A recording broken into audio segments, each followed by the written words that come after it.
எல்லாருக்கும் வணக்கம். ஒரு விஷயத்த சும்மா தெரிஞ்சு வைக்கிறதுக்கும் அதை உண்மையாவே புரிஞ்சிக்கிறதுக்கும் நடுவுல ஒரு பெரிய வித்தியாசம் இருக்கு தெரியுமா? இன்னைக்கு நாம பார்க்க மட்டும் அழகா இருக்கிற காகித பூ மாதிரியான மேலோட்டமான அறிவுக்கும் நல்ல மனம் வீசுற நிஜப்பூ மாதிரியான ஆழமான புரிதலுக்கும் உள்ள வித்தியாசத்தை தான் பார்க்க போறோம். இது நம்ம எல்லாருக்குமே வர ஒரு கேள்விதானே. இது தப்புன்னு நமக்கு நல்லாவே தெரியும். ஆனா சில சமயம் அதே தப்ப செஞ்சுடுவோம். ஏன் இப்படி? இந்த பெரிய குழப்பத்துக்கு ஒரு சின்ன புறா கதை மூலமா இன்னைக்கு நாம பதில் தேட போறோம். கதை ரொம்ப சிம்பிள். ஒரு புறா கூட்டம் இருந்துச்சு. அதுங்க தினமும் ஒரு பாடத்தை தப்பு இல்லாம ஒப்பிக்கும்.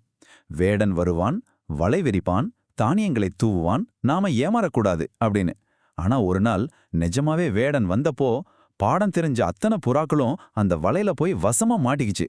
சரி, இங்க தான் அசல் கேள்வியே வருது. பாடம் அத்துப்படியா தெரிஞ்சிருந்தோம் அந்த புறாக்கள் ஏன் வாழ்க்கையில தோத்து போச்சு? அறிவு இருந்தோ ஏன் அதுக்கு பிரயோஜனம் இல்லாம போச்சு?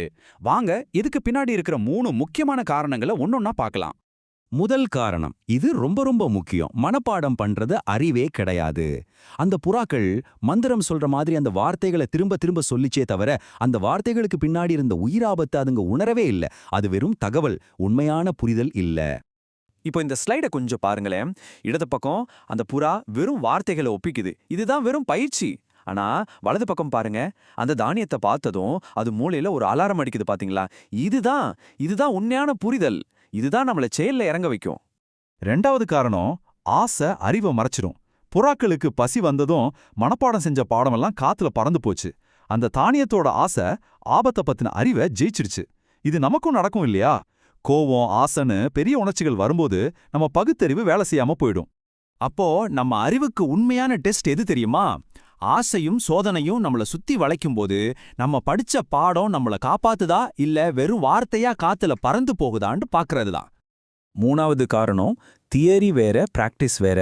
அந்த புறாக்கள் கிளாஸ் ரூம்ல ஃபர்ஸ்ட் ரேங்க் வாங்குற மாதிரி பயிற்சியில சூப்பரா இருந்துச்சு.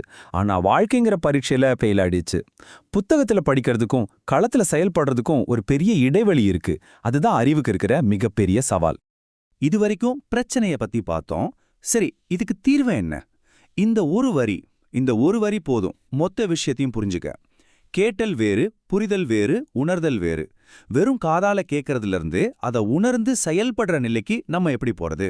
நாம இந்த புறாங்கள மாதிரி வலையில மாட்டிக்காம இருக்கணும்னா உண்மையான புரிதலை நோக்கி 3 படிகள்ல போகணும். இது வெறும் தகவலை நம்மள வழிநடத்துற ஞானமா மாத்திர ஒரு பயணம். இந்த ஸ்லைடு அந்த பயணத்தை ரொம்ப அழகா சொல்லுது. ஸ்டெப் 1 கேட்டல், வேடன் வருவான் அப்படின்னு காதுல வாங்குறது. ஸ்டெப் 2 புரிதல், ஓ அந்த வலைய தான் நம்ம உயிருக்கே ஆபத்துன்னு தெரிஞ்சுக்கிறது. ஆனா இது எல்லாத்தையும் விட முக்கியமான ஸ்டெப் 3 உணர்தல். ஆசை கண்ணை மறைக்கும் போதே இல்ல இந்த தானியத்தை விட என் உயிர் தான் முக்கியம்னு ஒரு முடிவெடுக்கிறோம் பாருங்க, அதுதான் உண்மையான ஞானம், அதுதான் வெற்றி. அப்போ விஷயம் என்னன்னா, நாம கத்துக்கிற பாடம்லாம் வெறும் வார்த்தையா மூளையில நிக்காம நம்ம ரத்தத்துல ஊறிப்போன ஒரு பழக்கமா மாறணும். அப்போதான் கஷ்டமான நேரத்துல அதை நம்மள தானா வழி நடத்தும்.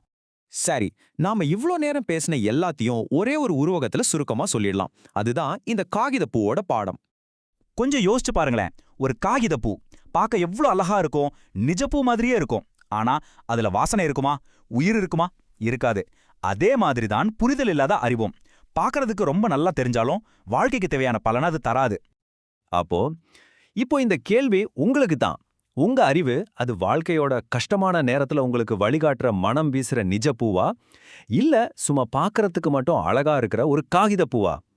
இத பத்தி நீங்க தான் யோசிக்கணும்.